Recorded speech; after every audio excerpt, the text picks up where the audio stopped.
here's what happens. When they roll up and they see that it's packed, I imagine, I just see conversations like, man, look, it's time to go. I mean, bro, we did the best we could. Did the best we could. But I believe there's one brother who was studying.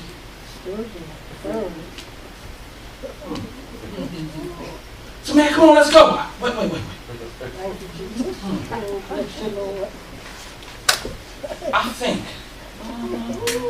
I think there's another way to do it. Yeah. What other way can we do this, the naysayer would say? It's packed. We can't get them in. Won't nobody let us through.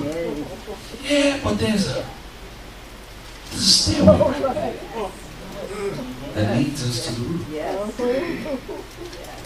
Now listen. What we see here is that the brother sees a stairway. And at that point, the brother has persevered. See, regardless of what anybody else thought, this brother began to see another method. That's right. And so when he saw another way, that's why I say it's so important the way we think. Sometimes we see problems and we stop at them. Because our mind is so powerful. Because if we believe that we can't, the rest of our body responds to that and stop moving forward. That's right. But I believe that all things are possible if we'd only believe. And so the brother sees a way. And somehow, some way, he convinces the other brothers, let's take him up there. Let's go. At that point, they develop a plan. All right, so here's what we're going to have to do. And you got a man on the mat, and you're carrying him upstairs. And in those days, the homes had a kind of like a fire escape on the side of the house that would lead you to the roof. Now, these brothers, they carry him up. Now, when they get up there, the roof is covered. So they now have to tear the roof off the place. Alright. Now there's some of y'all in here who are old enough to know when people was talking about tearing the roof off the place, y'all was all with it. But now all of a sudden, y'all in church, y'all don't know what it takes to tear the roof off the place. Some of the younger folks don't get it, but they'll explain it to you when you're going home. But some people knew back then how to tear the roof off. And what these brothers essentially did, and came to them with their plan, and said, look, we're going to take them up these stairs, and we're going to tear the roof off. This is not their home now. But because the man on the mat was so important to them, that they devised a plan, and they persevered to tear the roof off somebody else's house. Because they kept the purpose in mind, and the purpose was to get him to Jesus. The brothers had a plan. So they get him up there. And I'm sure the naysayer probably said, now look, man, I hear your plan. But what do we get the brother up there and drop? Matter how you see things, watch this, here's your mind. It matters who you hang around with. What if we get him up there and drop him? Here's what you gotta know. If we drop him, he won't be in any worse condition than what he was.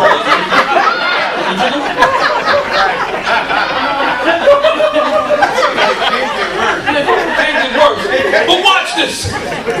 Knowing on the other side that if I drop him, at the foot of Jesus. And there's not a thing that Jesus can't heal. So what looked like opposition wasn't really opposition at all. It's a matter of how you see things and how you process. So the brothers get him up there and they lower him down. Now at this point, I asked about who you hang around with. Because do you have the kind of people around you that when you're down, they know how to pick you up? All right. Now, there are those of us who have people who are around us who know how to pick us up and take us to the club.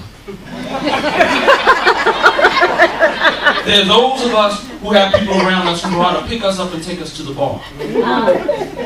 They know how to pick us up and take us to get something to smoke. They know how to pick us up to take us to come lay with them. What kind of people you hanging around with?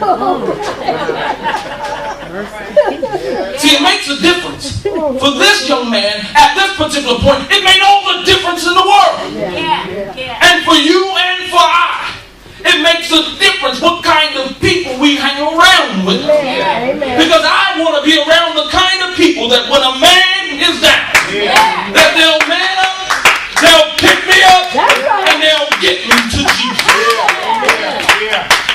So if you're hanging around people that don't know Jesus, I ain't saying nothing wrong with that. But what I would ask is that who's influencing who? Are you influencing them to know Jesus? Or are they influencing you to go away from what you believe? If someone loves you, if somebody loves you, they shouldn't ask you to compromise what you believe. That's right. That's love. But if somebody likes you, that's different. Like is based on what you do for them. Like is based on what I can get from you. The people you hang around, they like you, they love you. Don't answer that, don't answer that. But here's what I say. I want to be around people who love me because here's why. When people like you, they like you because of. That's right. But when people love you, they love you in spite of. And those are the kind of people that I encourage you to have around you. People who love you in spite of yourself.